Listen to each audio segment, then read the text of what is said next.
مرجان پریشانی سے اپنے کمرے میں ٹہل رہی تھی۔ ویر گھر آتے ہی کمرے میں جا کر سو چکا تھا۔ اس نے کھانا بھی نہیں کھایا تھا اور یہ بات مرجان کو پریشان کر رہی تھی، لیکن وہ اس کے پیچھے کمرے میں نہیں جا سکتی تھی کیونکہ ویر کو مرجان کا اپنے کمرے میں آنا پسند نہیں تھا۔ لیکن یہ بات مرجان اپنے دل کو کیسے سمجھاتی جو حد سے زیادہ بے چین ہو رہا تھا۔ پتہ نہیں ان کا طبیعت ٹھیک ہے یا نہیں، ایسا کھانا کھائے بغیر تو نہیں سوتا وہ، آج کیا ہو گیا؟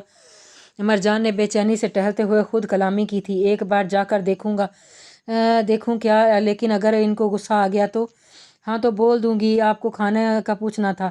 مرجان اپنے سوالوں کا خود ہی جواب دے رہی تھی۔ پھر جب اسے سکون نہ آیا تو دبو پاؤں چلتی ویر کے کمرے میں آ گئی۔ ویر اس کے وقت خود پر کمبل اوڑھے سکون سے سو رہا تھا، لیکن نیند میں بھی اس کا جسم سردی کی شدت سے کانپ رہا تھا۔ مرجان نے گھبراتے ہوئے اپنا ہاتھ اس کے ماتھے پر رکھا تو گھبراہٹ پریشانی میں بدل گئی۔ اس کا ماتھا بخار کی شدت سے تپ رہا تھا۔ آپ کو اتنا زیادہ بخار ہوا ہے بجان؟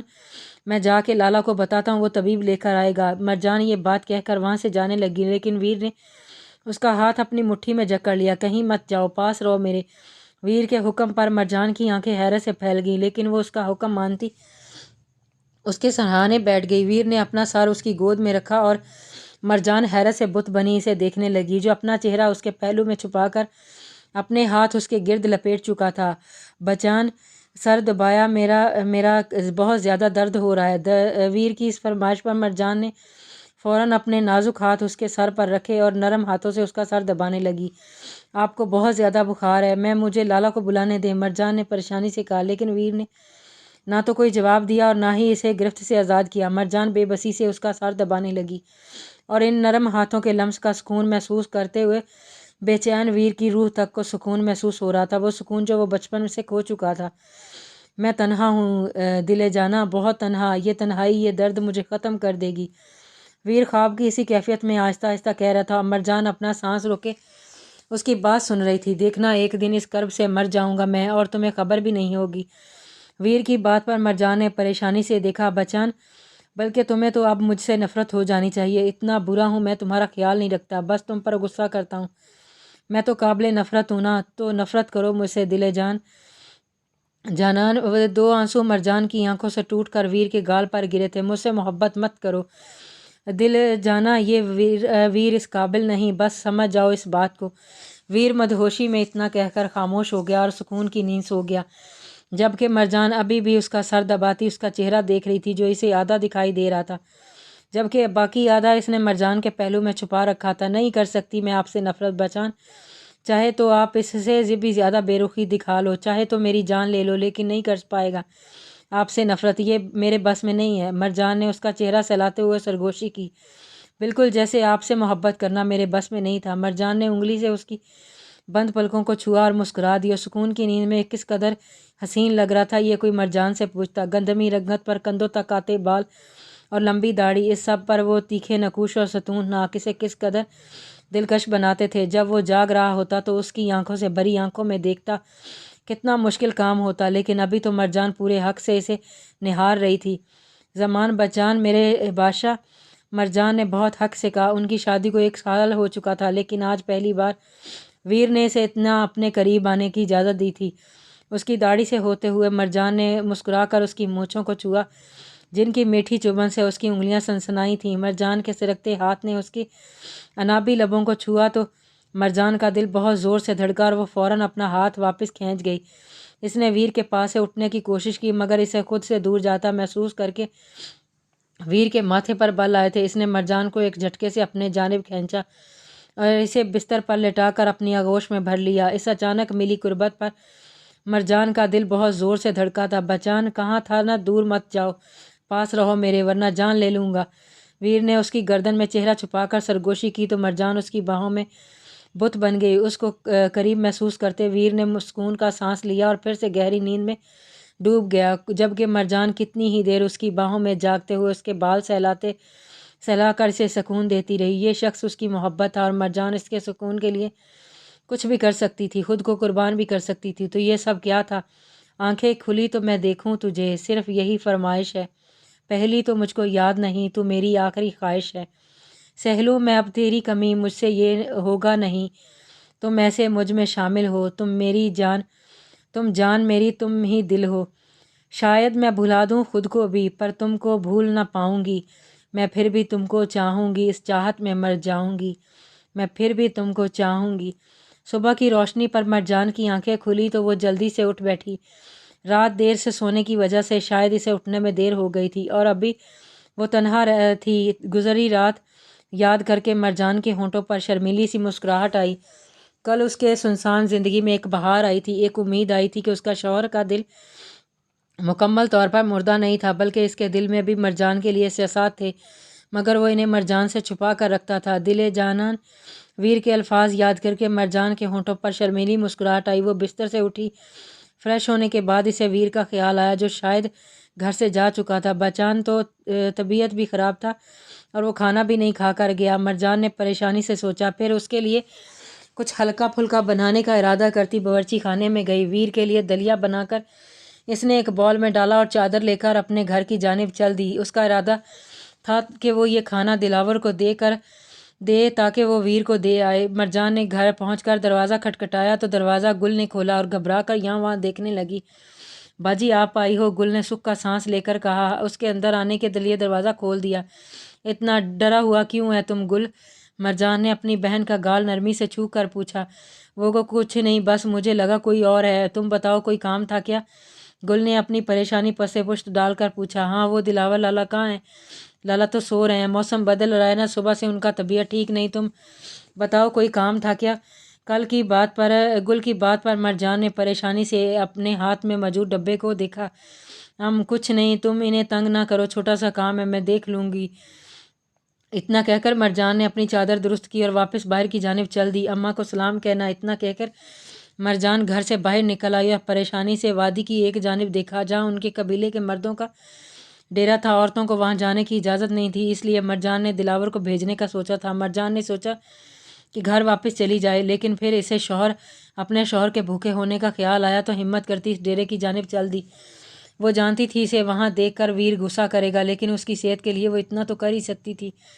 مرجان آہستہ آہستہ چلتی ڈیرے کے پاس پہنچی تو اسے دور ہی سے ویر نظر آیا، جو باقی آدمی کو کچھ بتا رہا تھا۔ مرجان نے آگے بڑھنا چاہا، لیکن تبھی ایک آدمی ویر کے پاس آیا اور اس کے کان میں کچھ کہا۔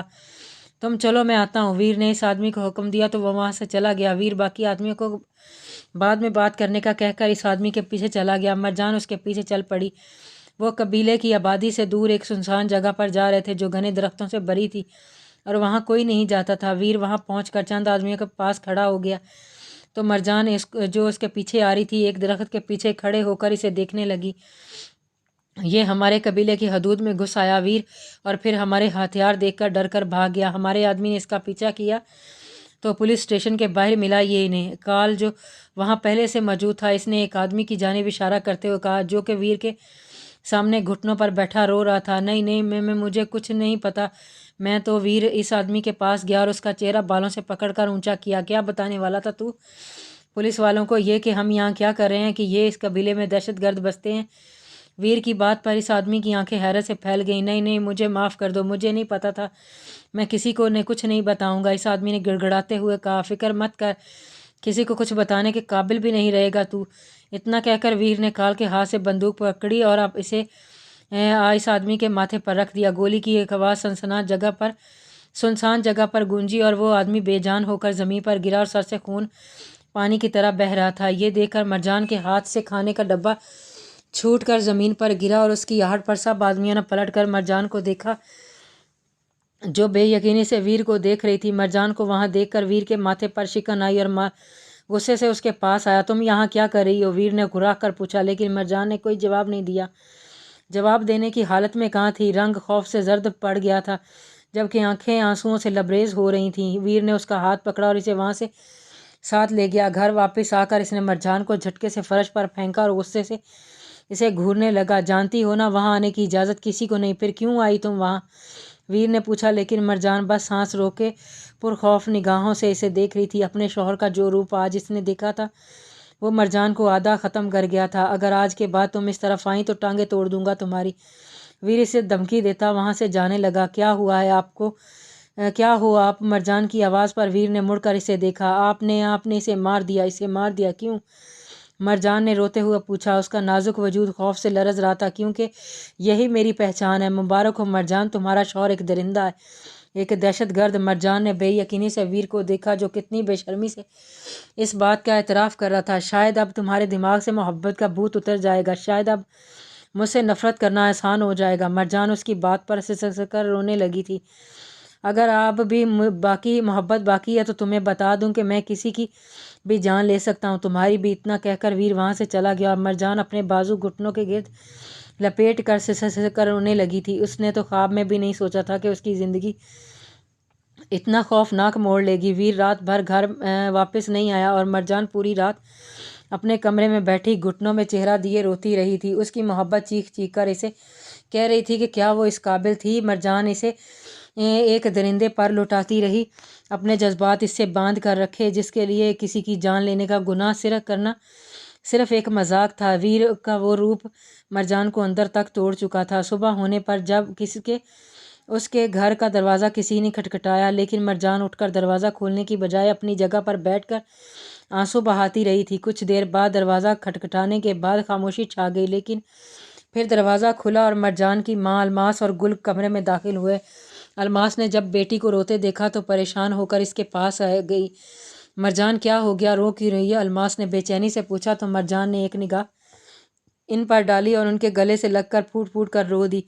الماس نے پریشانی سے گل کو دیکھا جو خود گھبرائی سی مرجان کو دیکھ رہی تھی۔ کیا ہو گیا مرجان، بتا مجھے، میرا دل بند ہو جائے گا، الماس نے بے چینی سے پوچھا تو مرجان نے ان کے سینے سے چہرہ نکالا اور بولنے کی کوشش کرنے لگی۔ اماں وہ بچان۔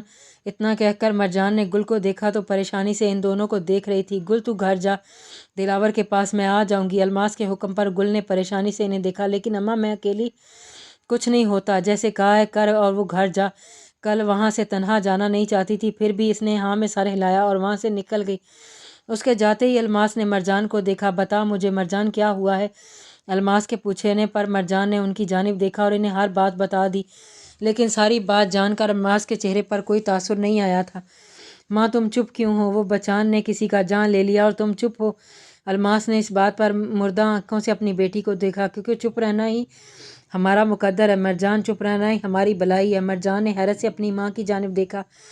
صرف تمہارا شوہر ہی نہیں مرجان، اس قبیلے کا ہر مرد ایک درندہ، ہم چاہیں یا نہ چاہیں ہمیں اپنی زندگی انہی کے ساتھ گزارنی ہے۔ الماس کے لہجے میں موجود بے بسی پر مرجان سسک کر رونے لگی تھی۔ لیکن مجھ سے برداشت نہیں ہو رہا اماں، وہ شخص جسے میں نے اتنا چاہا، جسے دل میں اتنا اونچا مقام دیا، وہ اس قدر گرا ہوا نکلا، مجھ سے یہ برداشت نہیں ہو رہا۔ مرجان نے گھٹنوں میں چہرہ دے کر روتے ہوئے کہا، اسے اتنا گرا ہوا بنانے والا بھی تمہارا ہی باپ تھا مرجان؟ الماس کی بات پر مرجان کی آنکھیں حیرت سے پھٹ گئیں۔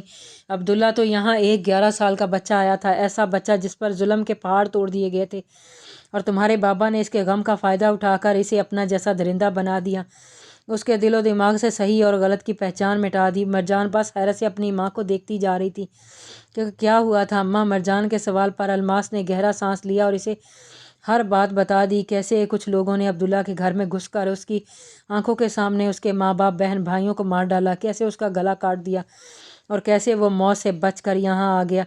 سب سچ جان کر مرجان کو لگنے لگا کہ اس کا دل کرب سے پھٹ جائے گا۔ اتنا ظلم سہنے کے بعد وہ زندہ کیسے تھا؟ مرجان یہ سوچ بھی نہیں سکتی تھی۔ اگر وہ درندہ بنا مرجان تو صرف تمہارے باپ کی وجہ سے، جس نے اس کے معصوم ذہن میں زہر گھولا۔ اگر کسی کا قصور ہے تو صرف ایسے لوگوں کا جو معصوم دلوں میں نفرت ڈال کر انہیں گمراہ کرتے ہیں۔ اور جانتی ہو افسوس کی بات کیا ہے؟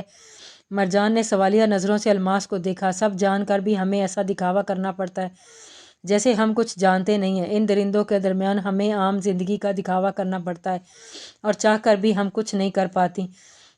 الماس نے اپنا ہاتھ مرجان کے کندھے پر رکھا، اور یہی ہماری زندگی کا سب سے بڑا المیہ ہے۔ الماس نے مرجان کا کندھا تھپ تھپا کر کہا اور وہاں سے چلی گئی۔ رات تک مرجان اسی جگہ بیٹھی اپنی ماں کی بتائی ہوئی باتوں کے بارے میں سوچتی رہی تھی۔ آخرکار رات کو ویر کے گھر آنے کی آہٹ پر مرجان خیالوں کی دنیا سے باہر آئی اور ویر کو دیکھا، جس نے بس ایک نگاہ اس پر ڈالی تھی اور اپنے کمرے میں چلا گیا تھا۔ پھر سے وہی منظر مرجان کی آنکھوں کے سامنے دوڑ گیا جس میں ویر نے انتہائی بے دردی سے اس آدمی کو مارا تھا۔ سب جان کر بھی ہمیں ایسا دکھاوا کرنا پڑتا ہے جیسے ہم کچھ نہیں جانتے۔ ان درندوں کے درمیان ہمیں عام زندگی کا دکھاوا کرنا پڑتا ہے اور چاہ کر بھی ہم کچھ نہیں کر پاتی۔